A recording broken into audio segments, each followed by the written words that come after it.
Bonsoir. Good evening. Ani. I'd like to begin this meeting by acknowledging that we are in the traditional territory of the Anashwabi peoples in the Robinson Huron Treaty area and wish to recognize the neighboring community of Dokis First Nation. While we meet today in person and virtual platforms, I would like to take a moment to acknowledge the importance of the lands which we all call home. We do this to reaffirm our commitment and our responsibility in improving relationships between nations and to improve our own understanding of local Indigenous peoples and their culture. From coast to coast, we acknowledge the ancestral and the unceded territory of all the Inuit, Métis, and First Nations peoples that call this land home. And so as we traditionally do, the first meeting of the month is, even though we've switched we no longer have the committee of the whole, but we're like to retain some experience for the deputy mayor. I'm turning over the meeting for her to chair tonight. So go ahead, Renee. Thank you, Madam Mayor. So 4.1, a resolution to adopt, there's no additions, eh? No, so I need a resolution to adopt the agenda. Dave and Councillor Randy. All those in favor? Does anybody have any disclosure of pecuniary interest? Seeing none. 6, delegations. Do we have no delegations tonight? Okay, 7, reports and items for consideration. 7.1, general governance. 7.1.1, a resolution to approve the attendees at conferences being held in 2022. We have the OGRA conference, which is April 10th to 13th. Is anybody wanting to attend the OGRA conference? Question, Dave? Is this online or in person? It's in person? Do we know where? Toronto? I would like to attend it. Dave would like to attend it? Okay. Anybody else want to attend? Just Dave? Dave for now? Do you have a? I'm going to have a motion for both conferences. Okay. And then we have FINUM conference, which is May 9th to 11th in North Bay. Does anybody want to attend that? Giselle? Anybody else? Yeah. Yes, Bob? Question, is there a deadline? What's the deadline for registration?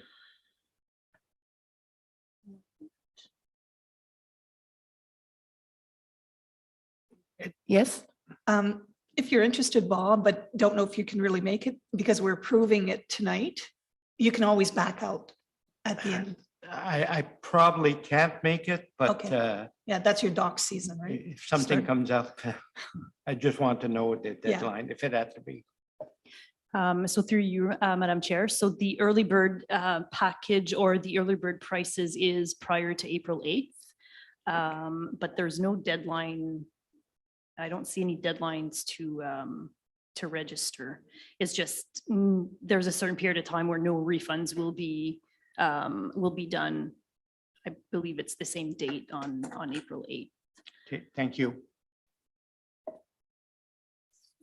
So I will do one of the two, but can I confirm like in the next week? Yes, absolutely. Because we're booking vacation at work right now. So I just got to wait till it's my turn to book days off, which is not something I'm used to, but my turn is coming. So one of the two I will do.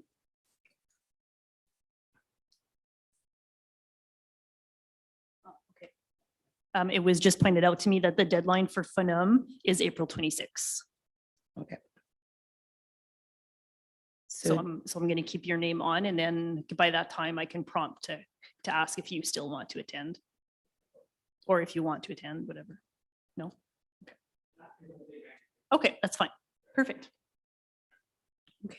So we are good. So mover and seconder, and then And a mover and a seconder. Bob and Rick. So it is duly moved and seconded, be it resolved that council approves the attendance of members at the following 2022 conferences. So we have OGRA, which is April 10th to the 13th in Toronto. We have Dave that is interested. FUNUM is May 9th to the 13th in North Bay. We have Giselle and Renee who are interested, or Yeah. or OGRA. All in favor? 7.1.2, recommendation of internet telephone as an alternative voting method for the 2022 municipal and school board elections. And I believe Mel will speak to this, give us some information on what's in our package. Thank you. So through you, Madam Chair. So the report in your package was prepared to inform council on other recommended alternative voting methods and to seek approval on which method to use for the upcoming election in 2022. So the elections will be held on October 24th, and the next term of council starts on November 15th. As I reported in January, along with other important dates and changes since the last election through the Municipal Elections Act. So the Municipal Elections Act permits municipalities to make use of alternative voting methods other than in-person ballot voting, and the ability for municipalities to use vote counting equipment. French River is, I don't think we have a large amount of eligible electors for vote counting equipment. You see that more in larger municipalities that have probably over 5,000 or 10,000 electors. So by May 1st, council needs to adopt a bylaw if we choose a alternative voting method. In the past, so the last 4 elections, we have conducted our elections through vote by mail. It has been very successful. However, prior to an election year, it is customary for clerks to bring alternative methods to council, give information and see if there's any interest in changing or to staying. So other than in-person ballot and other than vote by mail, there's internet, telephone, or a combination. So many municipalities are going to combine a few methods depending on their need or what they choose to do. So when we consider alternative voting methods or any methods for voting, it is important to uphold the principles of the act, such as maintaining the secrecy, the confidentiality, providing elections that are accessible to everyone, ensuring that the results are reflected. So all the votes that are cast, all the ones that are rejected, and the ones that are invalid. And we need to account for all those types of votes. We hope that by when the election rolls around, that there's going to be less COVID restrictions, or that the pandemic is going to be in a better situation. However, we are ready to adopt the necessary measures to be able to conduct the elections in a safe manner for the public and for the employees. So in the report, the first table that you find is I've outlined the voting turnout data from the last 5 elections. You'll notice that the year 2003, that was the last election that we conducted the elections by in-person paper ballots.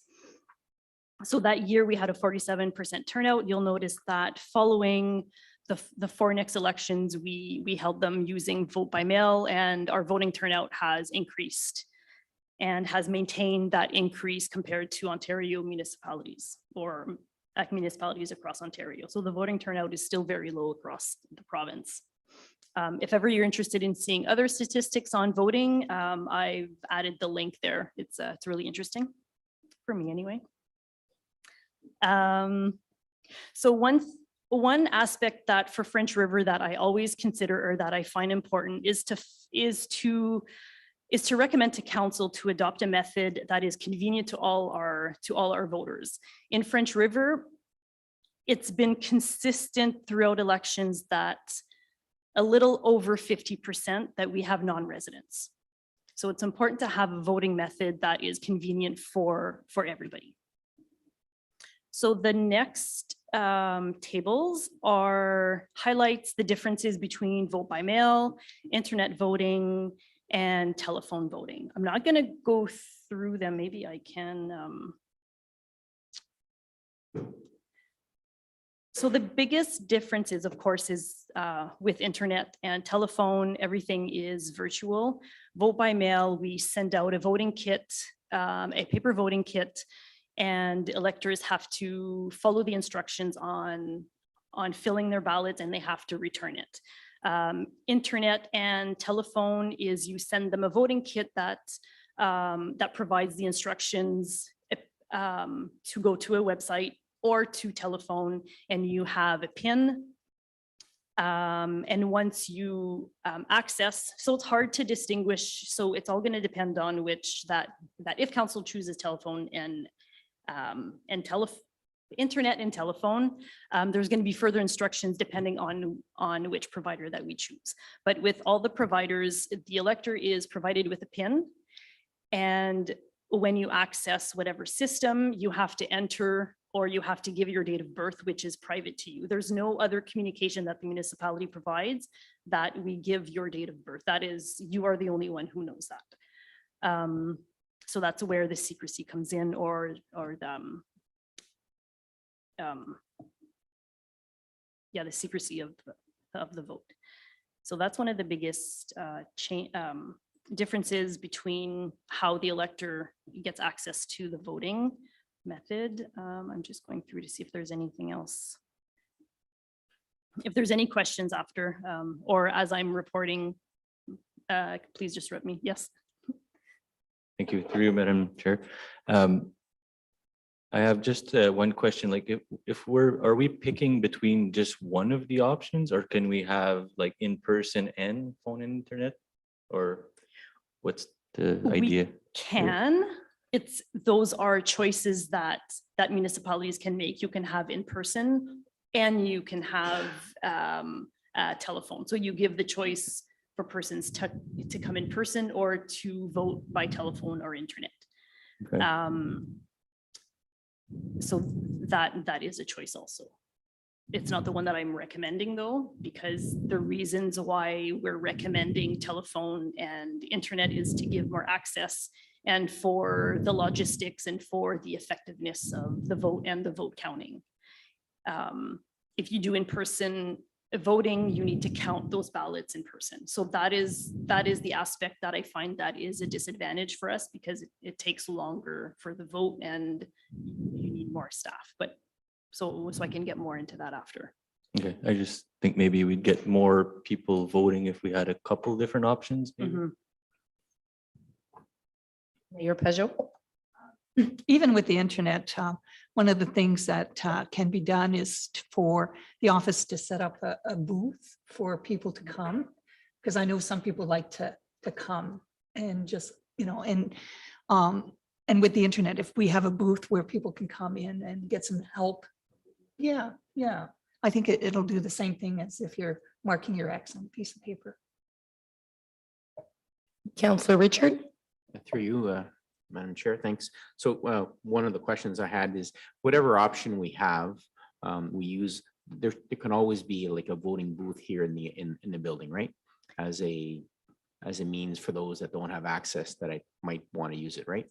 Yes, that is Okay. correct. So Madam Mayor and yourself are bringing an important aspect as we did with vote by mail. I've always established a voting place. So the voting place is at the municipal office. So we always offered a space where the voter can bring his kit, or when we had to issue a new kit, we always had a space where they can vote privately.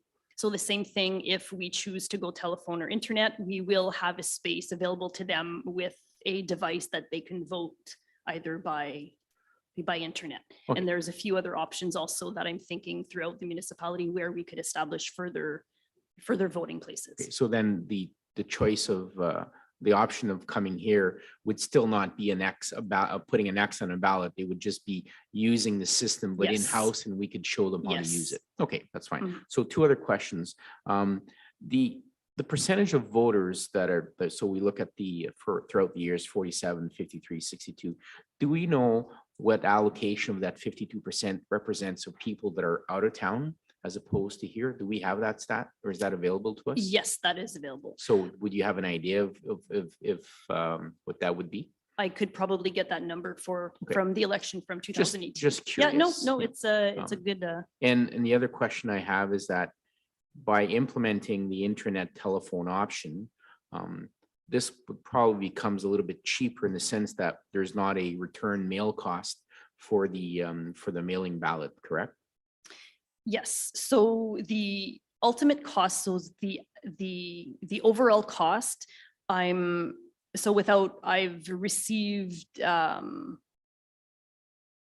Quotes. not official quotes.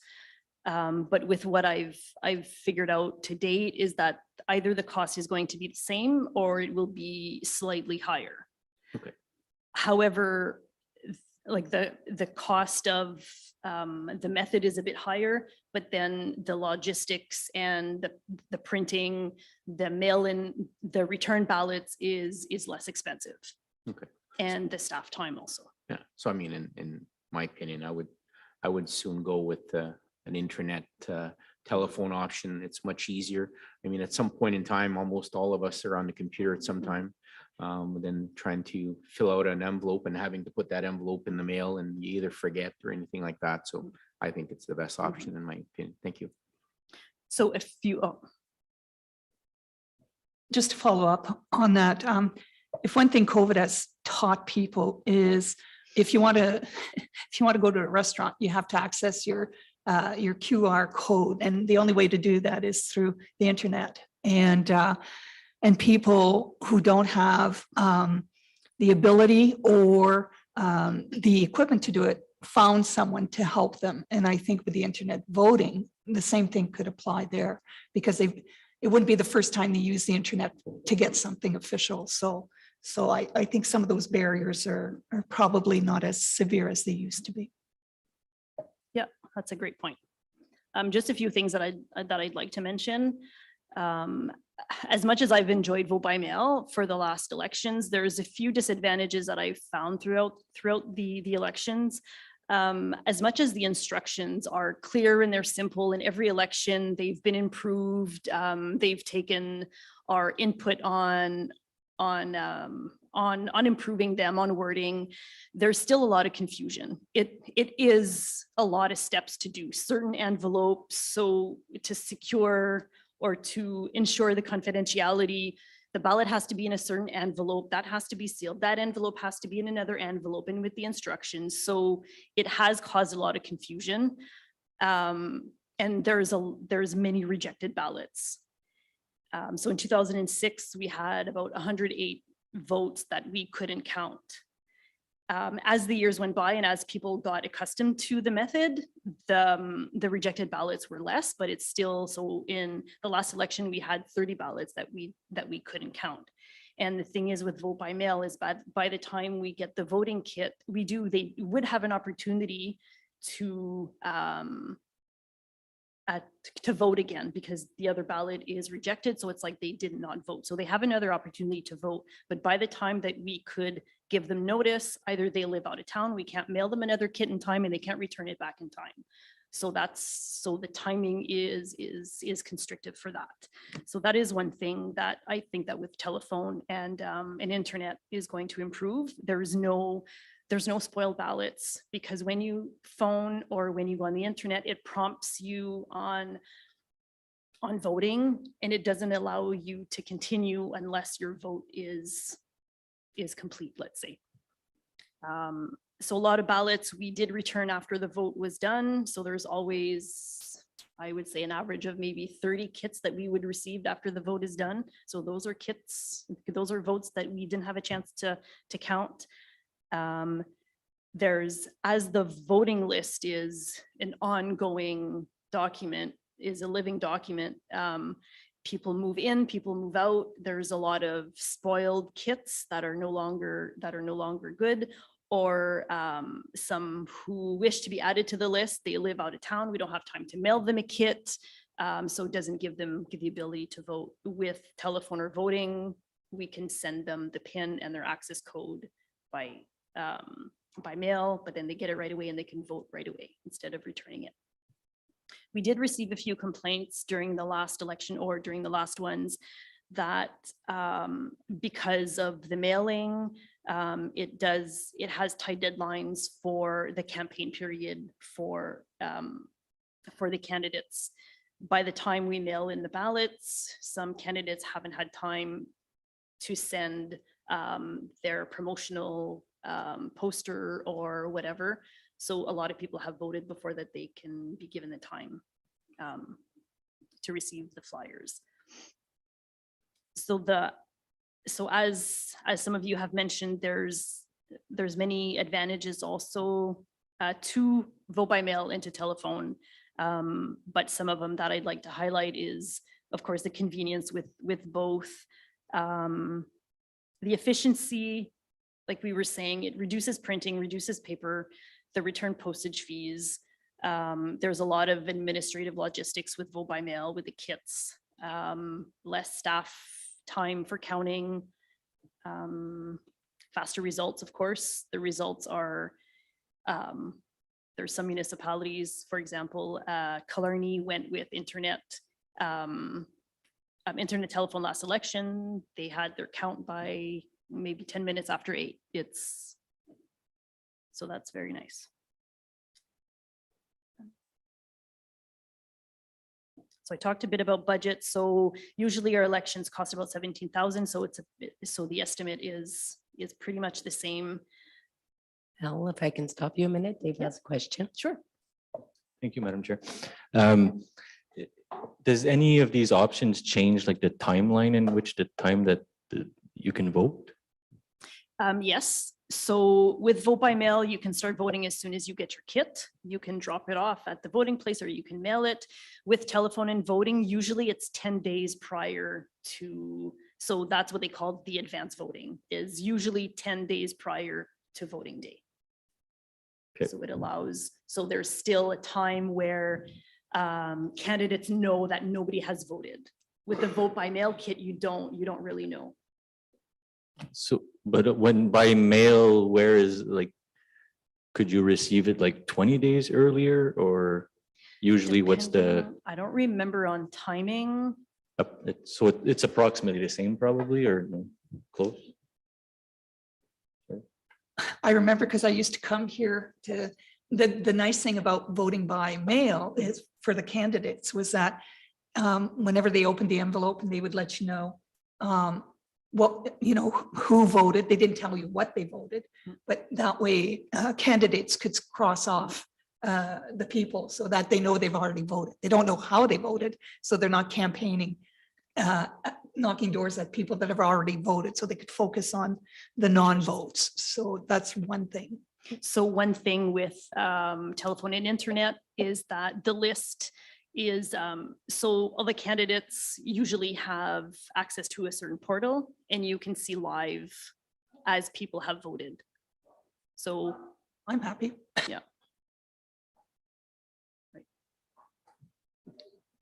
Okay, does anybody else have any comments? Mark? Yeah, just to answer Councillor Dave's question, there is a little bit more time for when the kits are voted out for vote by mail. I think it's minimum on the difference. But the internet phone is, at least you can still vote right to the end of closing of the polls.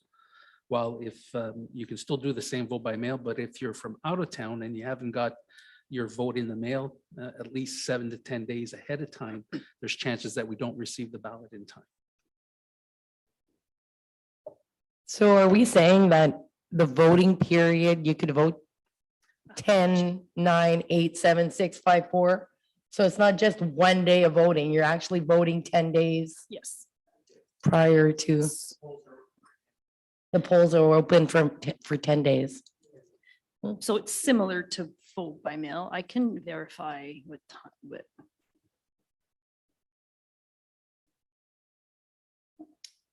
just for council's information, I can. I can see last election when I mailed out, just to give you an idea.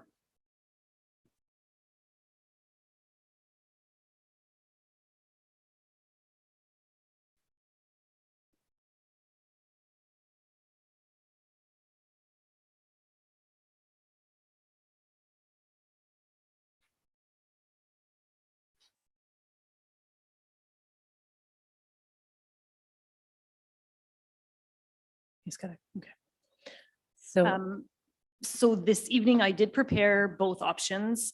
So we do need to adopt a bylaw. If council is ready to adopt it this evening, that's great. If not, we could defer to the next meeting. But for this evening, I did prepare both bylaws if council wants to remain with vote by mail, or if you choose to go with internet and telephone. so both I options think ready. we're pretty much everybody's decided on what they would like to do. I don't know if we want to do like a vote, or one by one, or just a mover and a seconder. I think.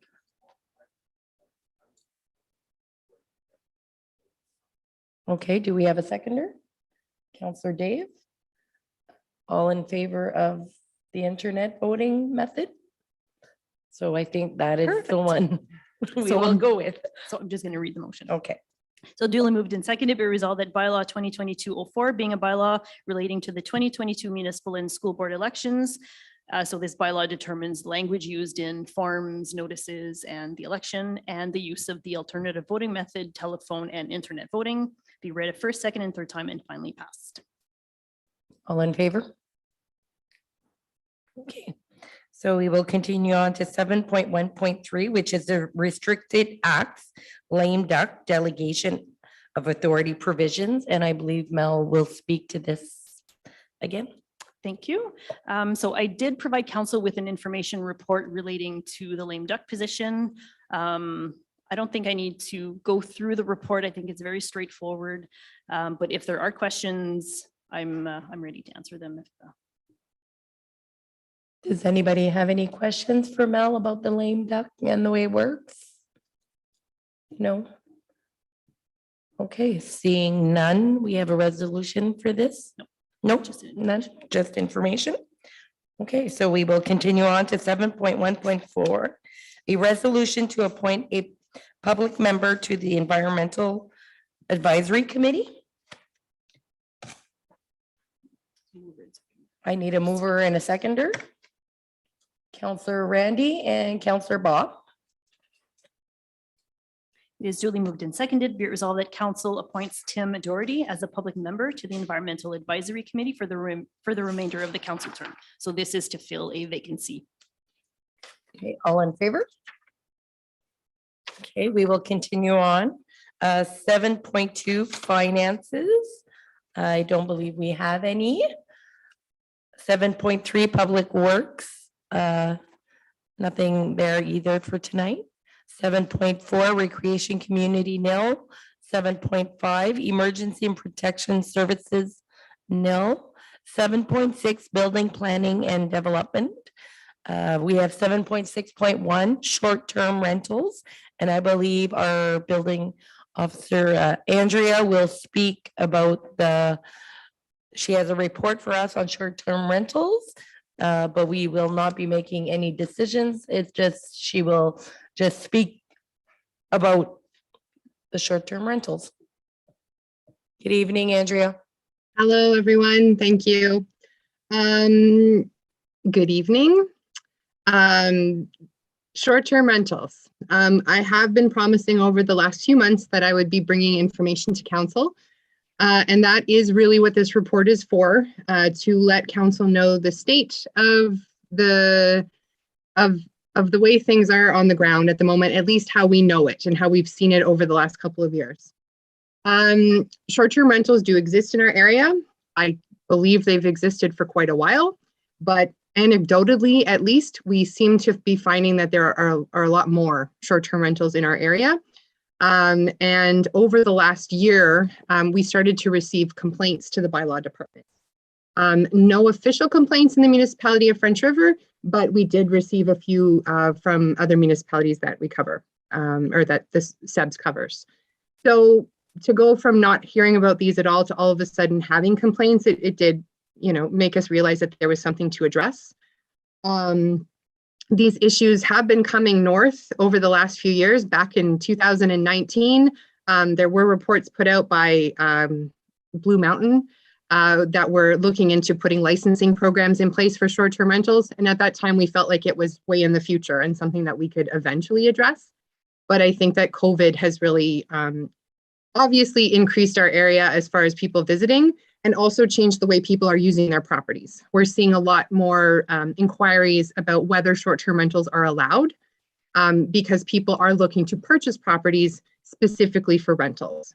So that conflict that's starting to come in is causing issues where more established areas especially on waterfront property, are seeing different people coming in over the weeks or on weekends. We're hearing about more noise issues with fires being burned either unattended or perhaps at inappropriate times, fireworks being set off at all sorts of times, and then just generally, you know, a different attitude. When people come up for their week of vacation, they are enjoying themselves immensely, where their neighbors maybe live there, and you know, it's just a regular day. So there is definitely a conflict that we're starting to see from short-term rentals, not just in our area, but also from speaking to our neighbors as well.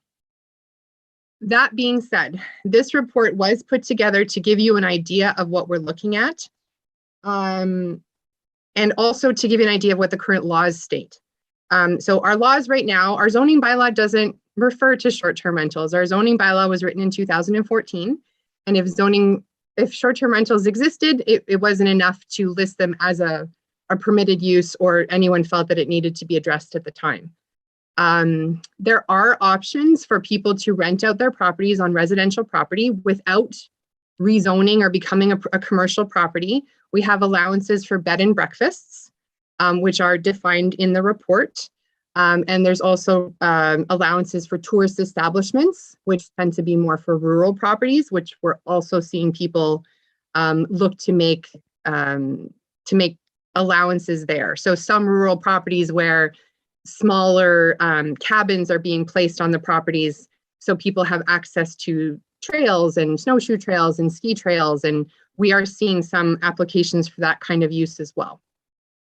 Where we're really getting the complaints though, or what I right now will call anecdotal complaints, because we're not really receiving a lot of complaints directly at the municipality, is really more the waterfront residential properties. So when I say short-term rentals, that tends to be those are the issues, or the places where we're seeing the most issue. So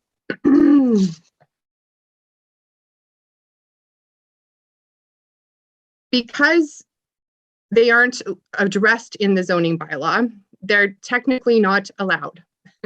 That seems to be the idea that we are looking at with short-term rentals. So because this kind of harkens back to the idea of our travel trailer licensing bylaw, because they've started to be used, but nothing's ever been enforced to stop them, we're at this position again. Sorry, just give me a second here.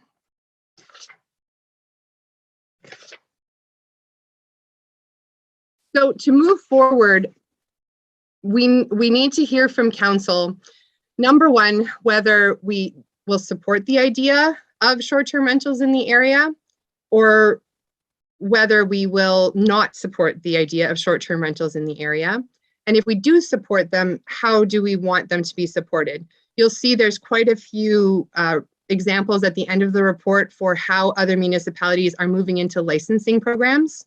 So that could be something that staff could put some more time and effort into reviewing to see if that's something that we could look into as a municipality. But going into this summer, I don't think that we will have something in place that quickly. It can be a process. We want to make sure that we're making proper decisions. So there are notes in the report speaking about the improvements that we want to make right away to be able to help us in this coming season. One of those being updating our complaint policy and making sure that staff and council are all aware of how the complaint policy is to be accessed, so that we can, instead of having these anecdotal conversations with people letting us know about the problems, having actual complaints get in so that we can track the issues and get some actual data on where problems exist. And also looking at the addition of administrative monetary penalties to our existing bylaws, strengthening the way our property standards, noise, fire bylaw, things that really have the most to do with short-term rentals, that we can really use a tool to be able to, in a sense, penalize people who allow these types of short-term rentals to help to control their use. Penalize is probably not the right word. Help to control the use so that the people who potentially would run short-term rentals are making sure that their renters are aware of bylaw issues and that they're respecting them in the area. So those are already two initiatives that I've been undertaking with the clerks from all three of our municipalities so you'll be seeing reports about this information, and those speak directly to how we want to handle the short-term rentals this year. But it's the future that we need to really discuss, and this is where I would like council to ask me any questions tonight about this report, and then that we're asking council to give some direction in a future meeting. I think we've mentioned that possibly our next meeting, to be able to see if really overall, does the municipality of French River support the idea of short-term rentals, or do they not want them in the area at all? Because those are two very different paths that we would have to take as a department. So I will open up to questions right now from council, and we'll go from there. Okay, so I have a few questions. I don't know if I should start first or not. How does this affect zoning? So I'm okay with the short-term rental because I think there's a lot of it going on in the municipality. A lot of people are buying waterfront properties, renting them out weekly. So my question is that becomes a business type deal. So would the zoning of these properties being waterfront, would they be changing to commercial waterfront, or would they just have a special provision on the tax bill? And how do we control that? Like, I know we can control it by complaints and stuff, people, reporting that there's short-term rentals going on. It will make your jobs more difficult, I assume. Or do you think that people will voluntarily want to pay a yearly fee, or I don't know. We can't hear you. Okay, there we go. Better? Yeah. So these would have to be questions that would be answered in consultation with the planning board, in consultation and looking into research how other municipalities are dealing with this. I don't think that we'll be able to go through rezoning processes for these properties. I can't imagine that our official plan would support that much commercial activity along our waterfronts, but that might be more Matt's purview to be able to speak to.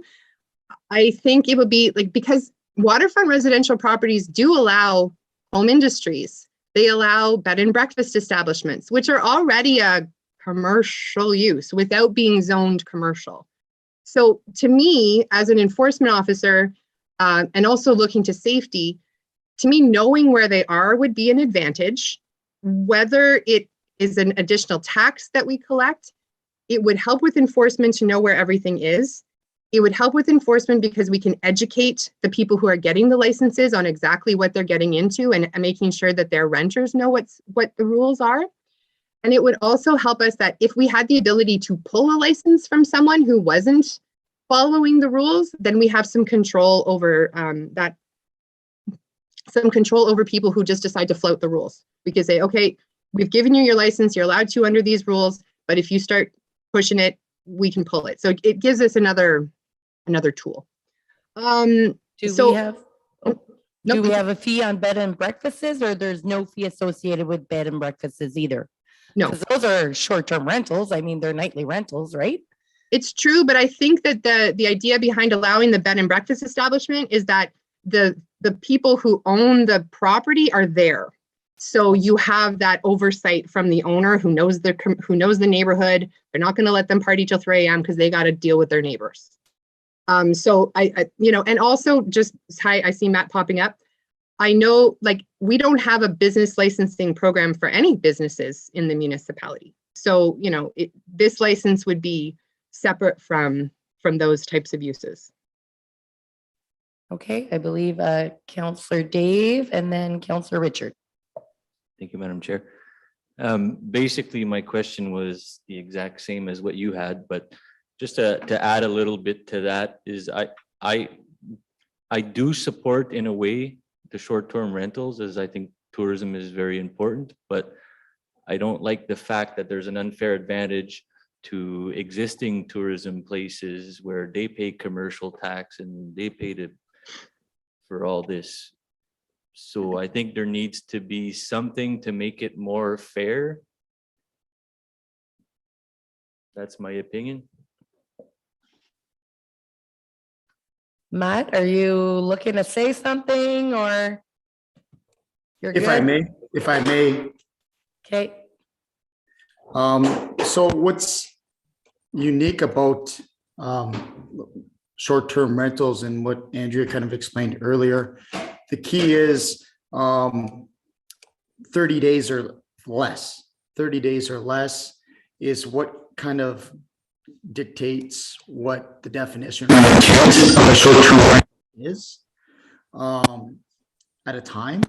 And it falls outside of that traditional commercial accommodation, like the hotels, the motels, and the bed and breakfast. So that's the significant distinction that's different between the two. So I know you kind of touched on bed and breakfast. So bed and breakfasts people have the right, they really do have the right to run that bed and breakfast because it's a permission or it's allowed under that zone. For example, waterfront zone. Obviously there's criteria. So that's what's nice about a zoning bylaw is saying, oh, you could do you have the right to do a bed and breakfast, but there's criteria with everything. And that criteria, that checklist has to be satisfied. So that's what's nice with like a home occupation. There's different permissions or uses that people do have the ability to do. They have the right to do. And they would just go see, at the end of the day, they just goes to the building department just to make sure that, that checklist is in place. So I know it's a balancing act. What's nice too is there's something like, Andrea and I are going through right now. We're seeing a lot of, and it's a bit off topic, but it kind of ties into what we're talking about tonight. The secondary units, again, secondary units they have criteria. It's just about educating people, understanding what those criteria are so they understand the intent of secondary units. But what's nice is something I'd like to talk to Andrea about is it's about registering those secondary units. So then each municipality knows that when it's registered, it means that it falls legally under those criteria. That's what's nice about having that kind of system in place. So same would probably could go for, I know you kind of touched on some ideas about, Andrew's provided some options in her report, like A, B, and C, whatever direction, staff or the council would like to go. And then those options, like one of those options could be when you do mention like licensing, it's about licensing, but the purpose of it could be also registering it and knowing, again, in our database where these locations are, which is the benefit of having that registration process. And it adds value. It adds value to the owner of the property. Should the owner of the property wish to sell their property, they can say, you know what, we have all our building permits are closed with Andrea. It's registered on, it's registered so there's value to knowing these types of distinctions between each other. So I just want to kind of elaborate on that, but I don't want to get mixed up with some of the permissions they already have in place with what short-term rentals are. okay, thank you, Matt. Counselor Richard? Yep, thank you through you, Madam Chair. So I like the concept of registering as opposed to licensing. It comes, it's a little, sounds a little bit more diplomatic, but the question I have is that, are we looking at regulating, however we want to call this, for the purpose of educating people of what the rules are with regards to noise pollution, or are we looking to creating a policy that has new rules? That's my question. Andrea? Sure, through your worship. Sorry, what do you mean by new rules? Like treating them completely, like, I guess in my mind, the way I see the rules or what people would have to satisfy to operate would be making sure their septic system is in order, making sure that it is fire safe, making sure that the building is safe overall. Let's make sure we have some handrails and railings in place. You know, an overall review of the property for safety and for legality. You know, was this house built with a permit? Always good to know. So there would be a review of the property, a review for safety. Is there parking in place? You know, anything that would allow us to go in and review how this property is being used. So there's a discussion about all the things that we foresee being problems going forward.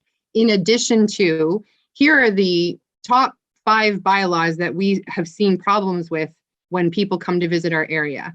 Please make sure that this education is given to your renters. And, you know, and so that education piece will be very important.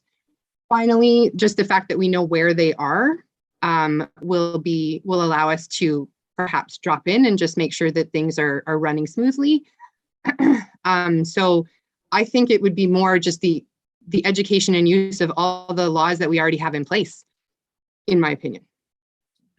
Okay, just thank you. So I guess you've answered my question. So really, it's not really looking, we're not really looking to add new requirements, I guess, if I can use that, is more of looking at what's already in place and making sure that those requirements are fulfilled so that you know, there's no issues moving forward, right?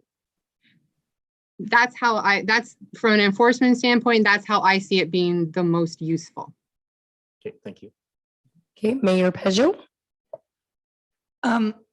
I just want to clarify, Councillor Rick, we are looking at putting something through because right now we have nothing. So there has to be something that's put forward, whether you call it a regulation or whatever. I've made some notes here.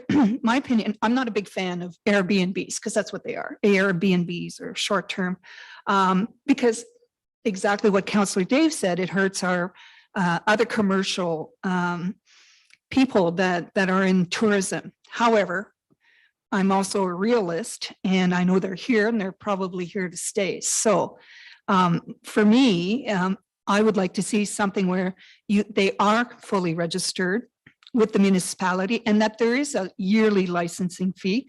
I don't care what you call it, but they have to pay because they are not paying commercial taxes and they are using their properties for commercial purposes. I'm glad Andrea touched it because I think they should be required to be subjected to inspections as required. I also think that when we're looking at regulating them, I think that we should regulate, and I've seen others, Airbnbs where the municipalities and townships have regulated how many days per year that they can rent these Airbnbs. I'd like to see that as well. I also like to see regulations of how many people they can regulate at one time. We had an incident on Sedan Road at an Airbnb where during COVID, and it was handled by the OPP, where 16 people were there. And for neighbors, you know, it's one described it to me as having a little mini family reunion every weekend. And so we have to take into consideration the people that live next to them. I also think that when we set up fines, I don't think they should be provincial fines. I think we should find a way so that they are our fines. And if they fail to pay their fines, that those fines are put on their taxes. And so that they're not just going to ignore a provincial fine like what some of the people regular do, whether it's a speeding ticket or whatever, or maybe a garbage ticket. So, but if they are ours, we have control over them. I think that will educate people a lot faster. Education, I think, is primordial to getting this done, but also we have to be really sensitive to the neighbors. And anyway, that's what I have to say for now. Does anybody else have any comments? Counselor Day? Thank you, Madam Chair.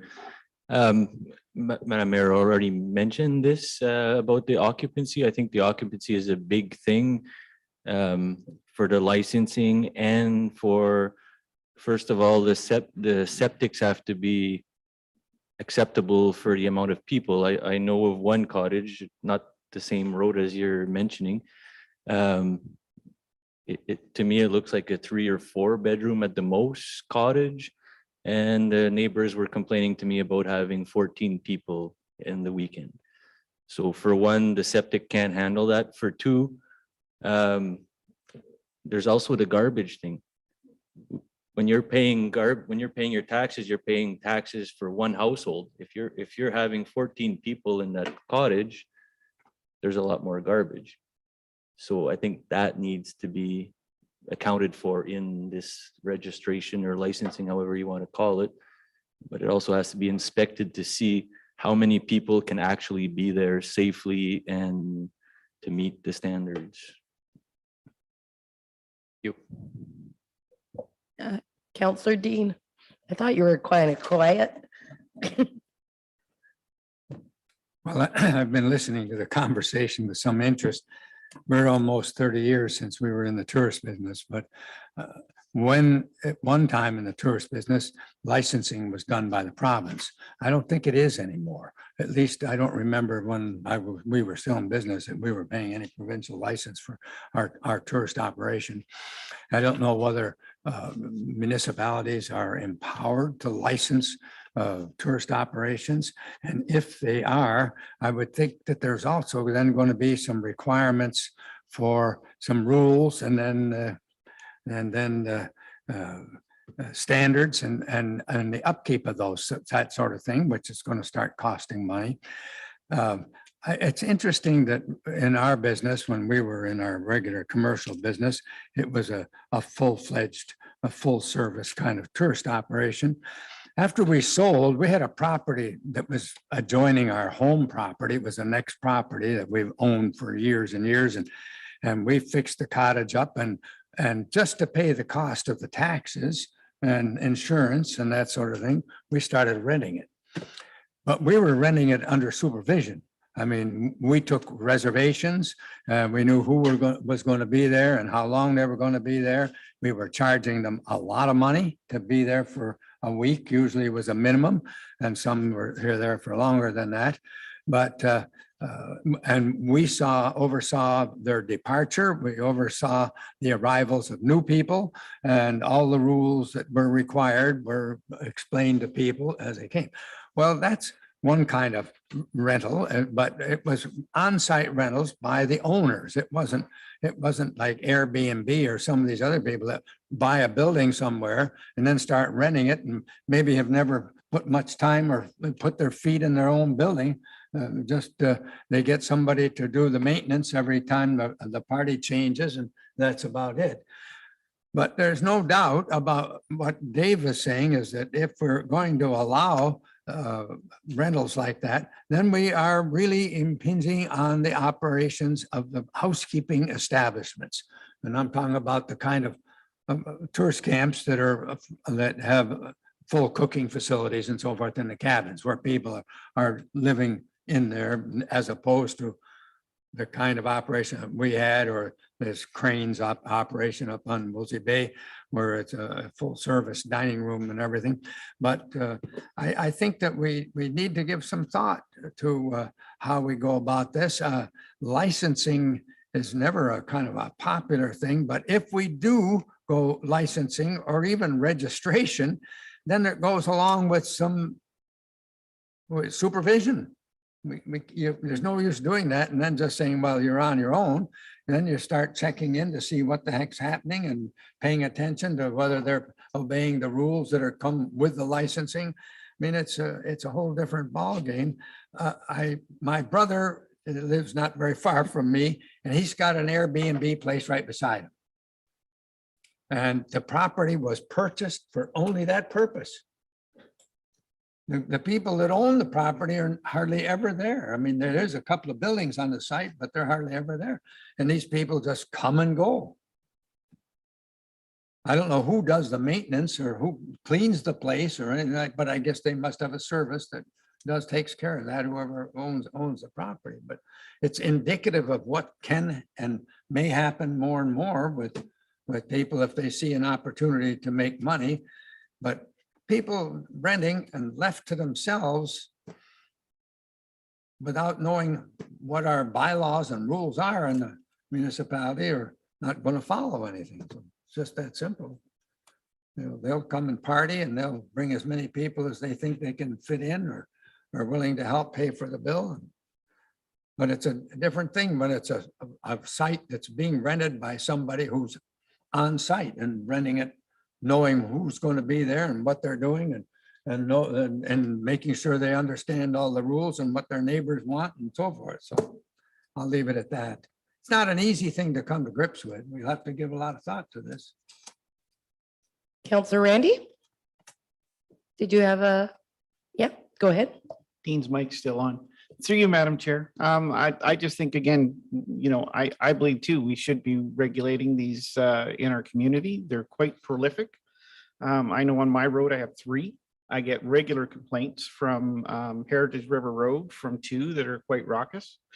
And it is time, I think, to do that. So when you've given us the 3 options, I believe, yes, we do need a zoning bylaw change to allow them. And I do believe they do need some licensing and oversight. I think something that maybe wasn't mentioned there as well is in a commercial operation, you have to have your water sampled monthly by the Board of Health to make sure it's a proper sanitary water source.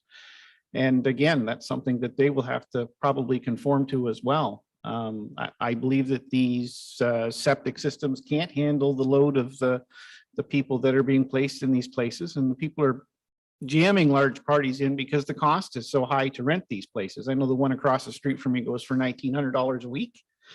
So they try to fill as many people in to share that cost, right? And again, the owner, the one directly across from me, it never lives there, never comes. He's in Toronto and he sends a staff in to clean it and then it's turned over. And it's a huge deterrent to, as my parents' old business was, where they rent the cabin short term for 2 or 3 days. Now that person's not going to go to a commercial business that pays commercial taxes.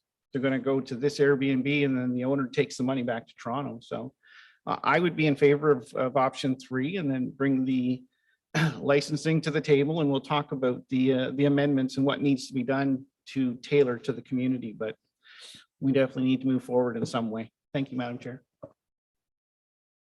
Hey, Bob, you're the only one who hasn't spoke. Do you have a comment on this or?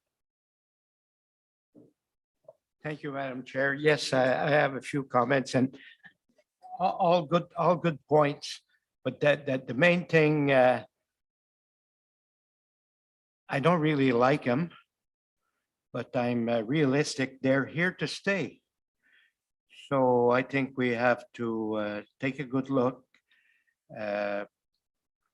Licensing, registering is a way to go, but whatever we do, we have to give the tools to staff that they can police it. Like Dean alluded to it, if there's rules there that, and we can't police them, it's no good. We got to make sure we have staff in place, regulars, call it a surprise visit if you want, once a month to one of these. Might be in order. Registering him, we have to reach the people and let them know they have to register.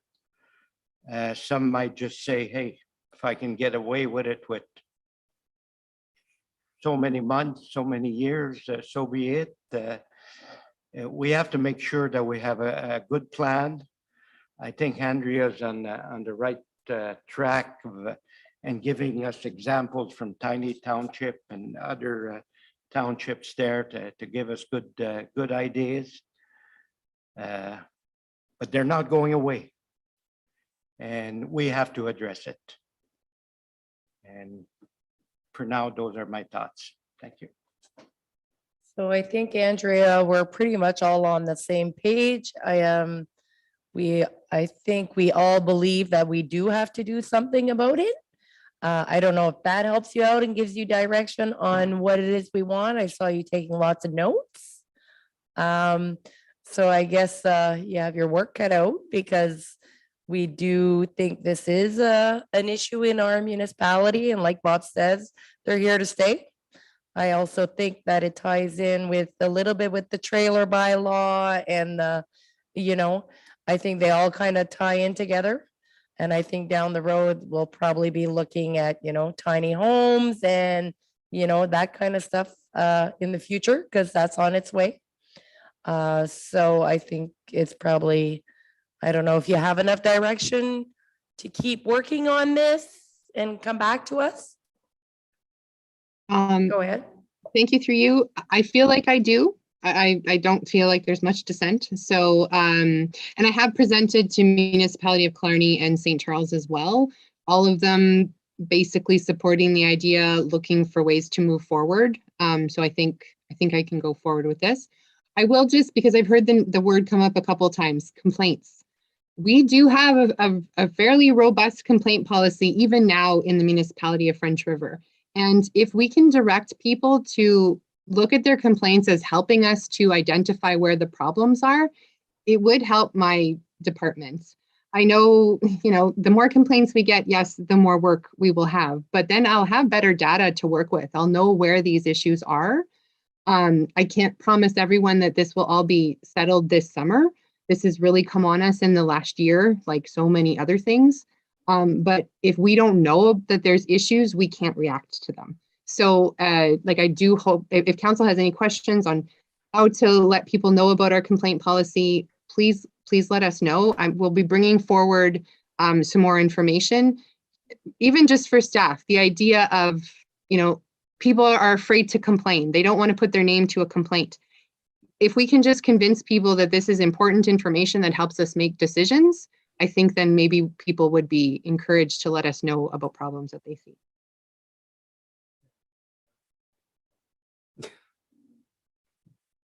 Okay, so I think we are good. So we thank you, Andrea. Oh, Mark, do you have a Yeah, comment? so just for council's information, based on your discussion today, the clerk will be preparing a resolution to provide official direction to move forward for our next meeting to vote on. Okay, thank you very much. Okay, we are going to keep going on to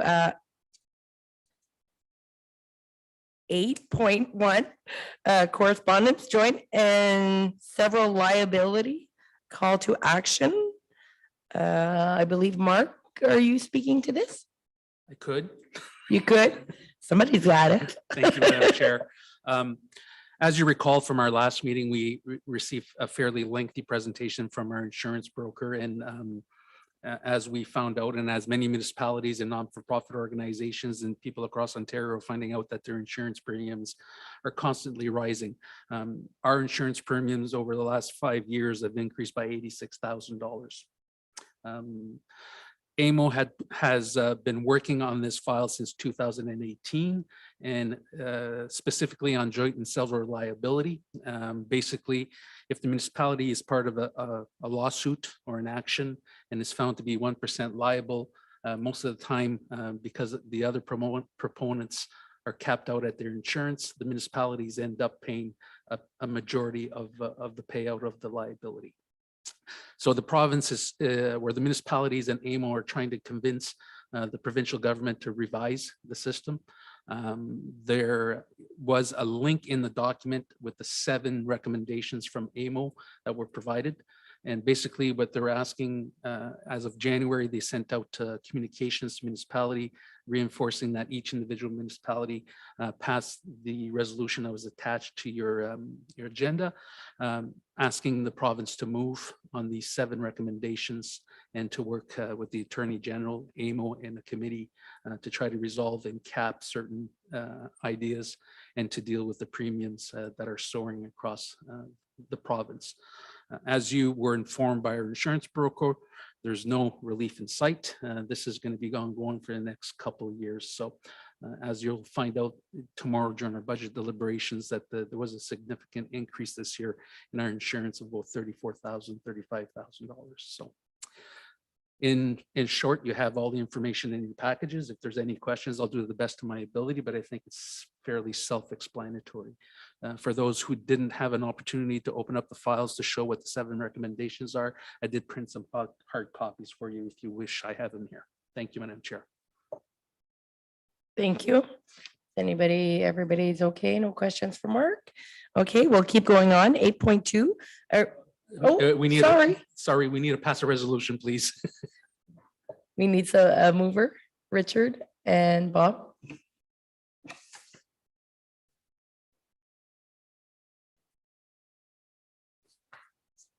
Are we good? It's a long one. Go So- at it. So it is duly moved and seconded. Whereas municipal governments provide essential services to the residents and businesses in their communities, and whereas the ability to provide those services is negatively impacted by exponentially rising insurance costs.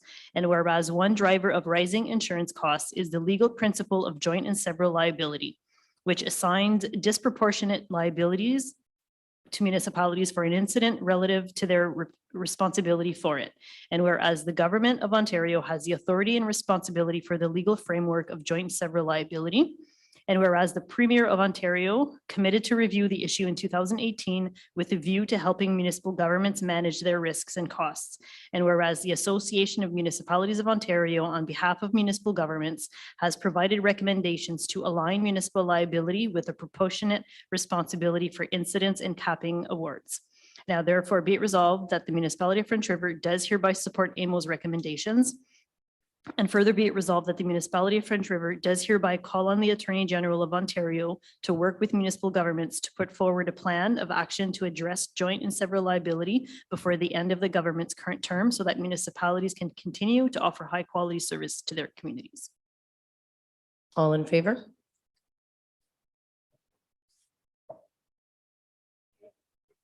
We will keep going. 8.2, request for support.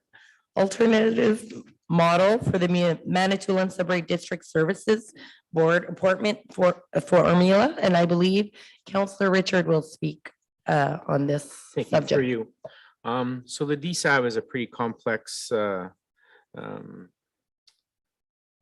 guess, what's the word? It's pretty complex in its own anyway, and encompasses paramedics, social benefits, housing, and childcare. But the long and short of it, the resolution that we have here before us is basically to vote for or against a motion that was proposal that was done by the municipality of Espanola. So the DSAB encompasses 18 municipalities, French River, St. Charles, and so on and so on, and Espanola being one of them.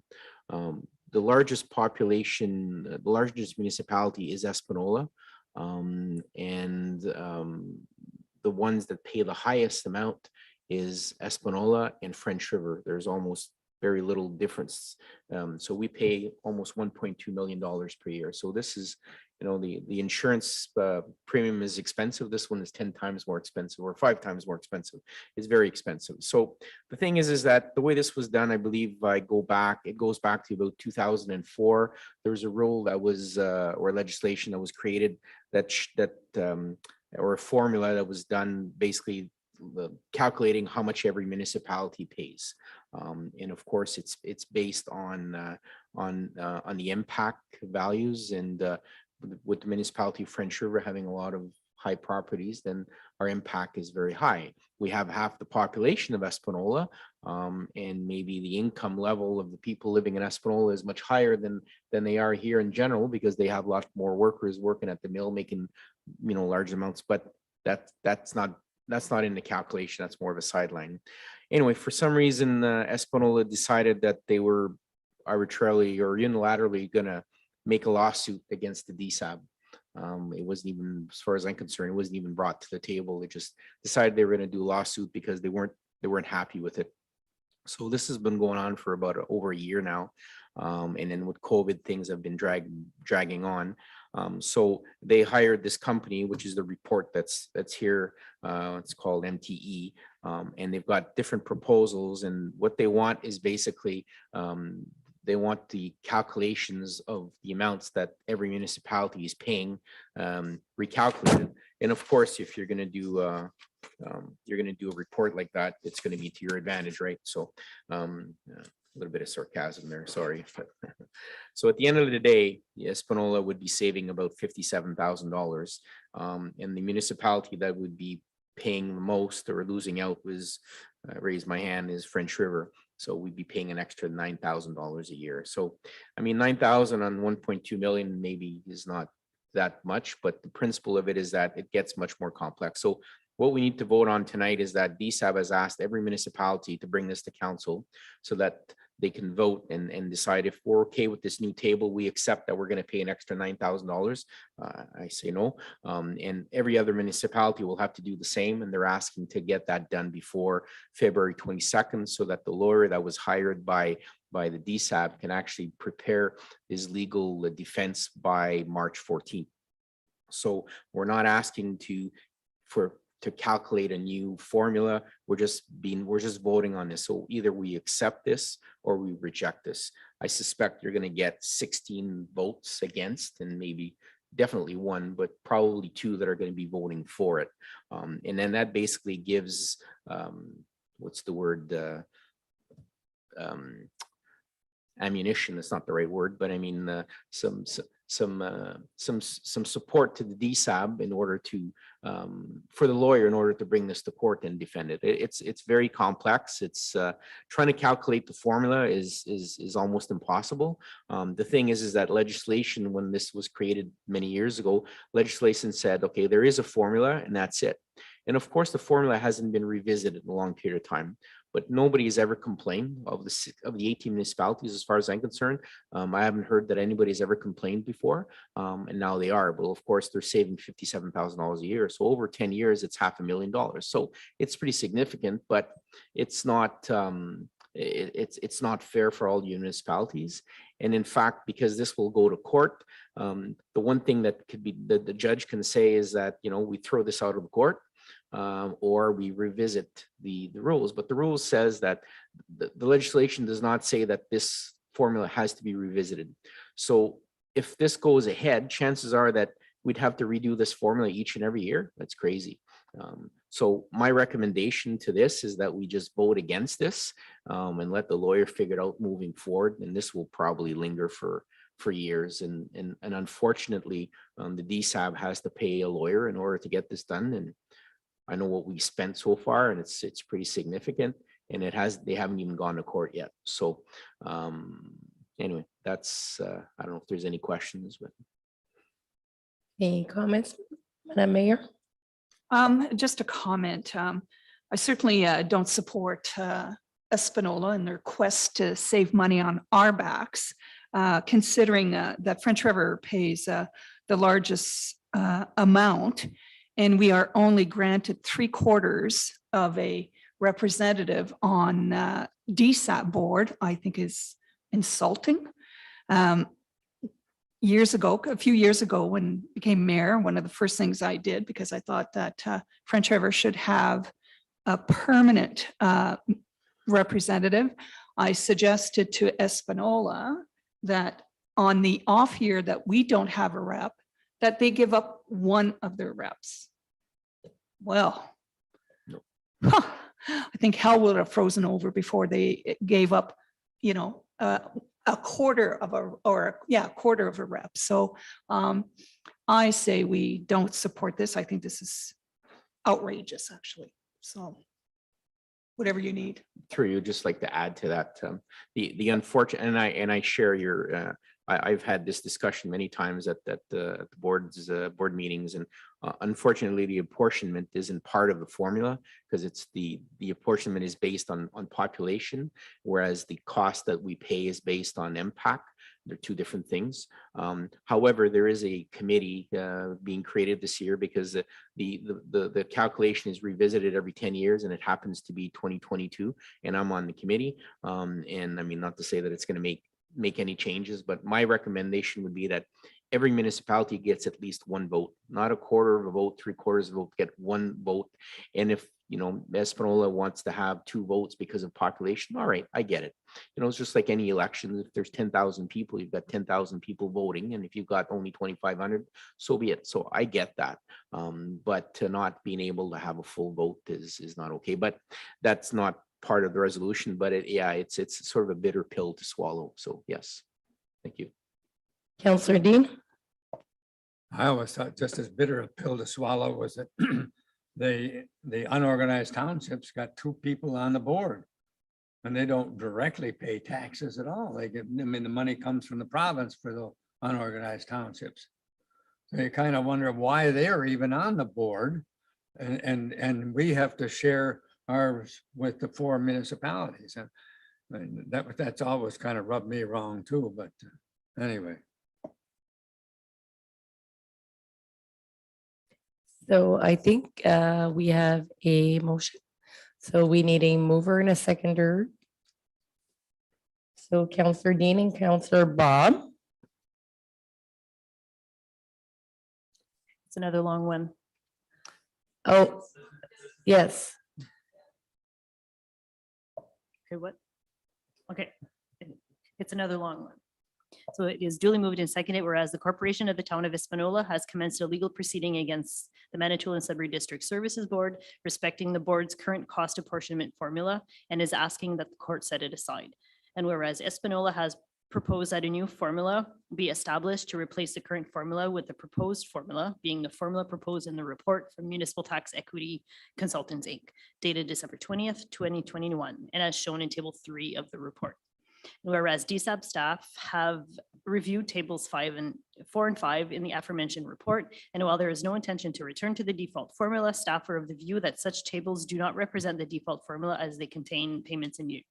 And whereas pursuant to subsection 6.5 of the Ontario Regulation 278/98, the cost apportionment formula therein may not be changed to the proposed formula unless the following requirements are met. A, the proposed formula is approved by the board, and B, a majority excuse me, a majority of municipalities and members representing territory without municipal organization consent to the establishment of the proposed formula, and those municipalities and members represent a majority of the electors in the board's district. And whereas a resolution of the municipal council is required for a municipality to consent, and a signed consent of a member representing territory without municipal organization is required for the member to consent to the proposed formula change.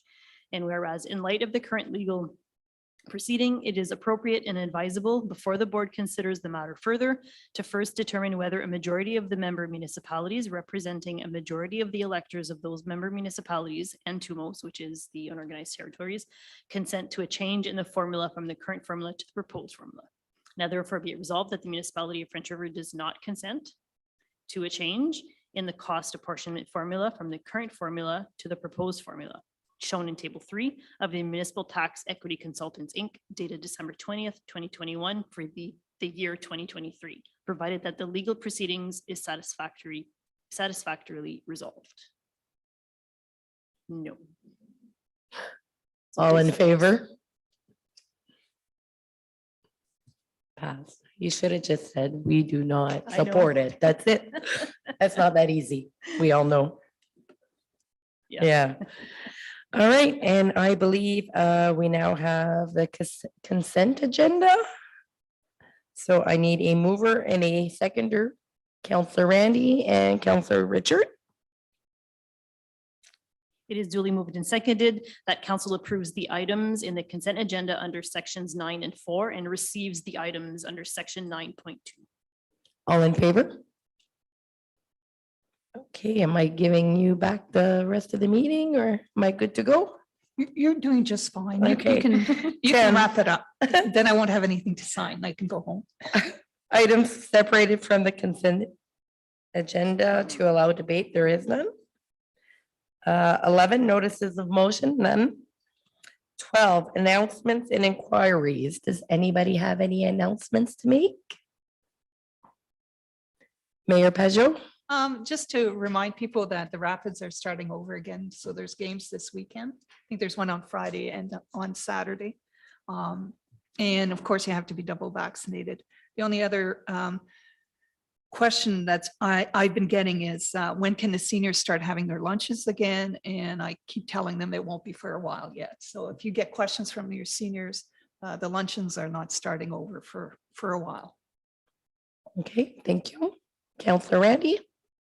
Thank you, Madam Chair. Through you. And more question for Mel. Do you get paid by the letter or like, do you make these extra long just so you get a bonus? I do actually. Okay, anybody else? Counselor Bob? Just a question to Mark on Giselle's comment about the Rapids. I had heard that they were asking for triple vaccination to get in. Is it 3 or 2? Legislation says that a fully vaccinated person is still double vaccinated. So And you have to show a QR code, whether on your phone and or on paper. The old original paper proof of vaccination with no QR code are no longer acceptable.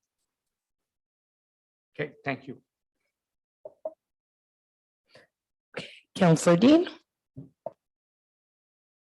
It's not really an announcement or an inquiry, but I'm going to have an orientation session on Friday on the Sudbury District Public Health Unit. And for my role the rest of the year on their board.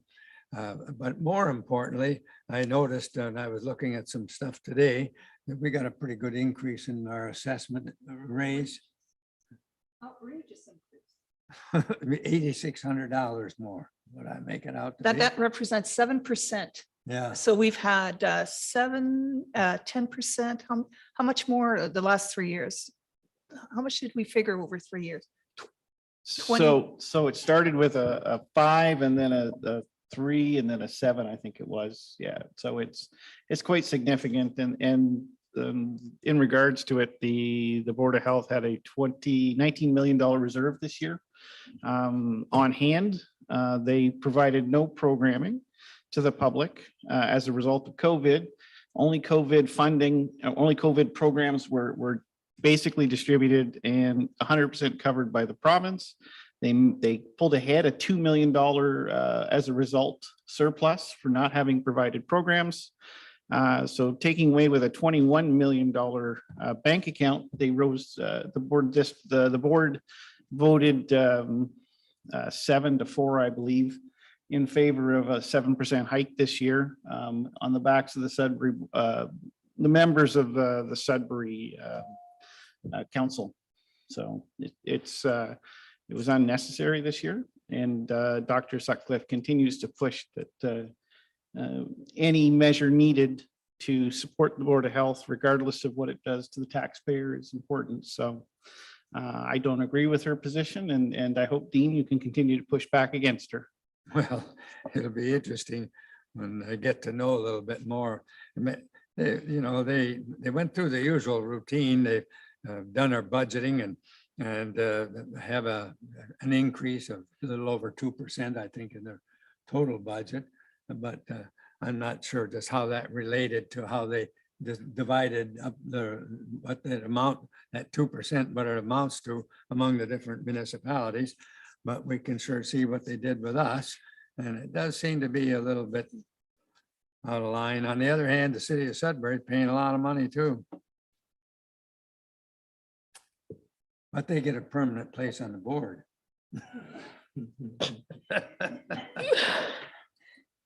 Will be interesting. That's all for me. Okay, I don't have any any comments other than maybe a I see the outdoor rinks have been very utilized, both Albert and Noel. The people are really enjoying them. See a lot of kids out there, and thank you, Randy, for flooding, and staff in Noel for making the one in the ball field. I think it's great. It's nice to see the lights on and hearing kids playing, and it's been an added to the community. I know there's been a lot of good feedback on it, so hats off to all of you that made it happen. So that's about it. 13, no closed session tonight, and I need a mover and a seconder to adjourn. Counselor Dave, Counselor Bob, no?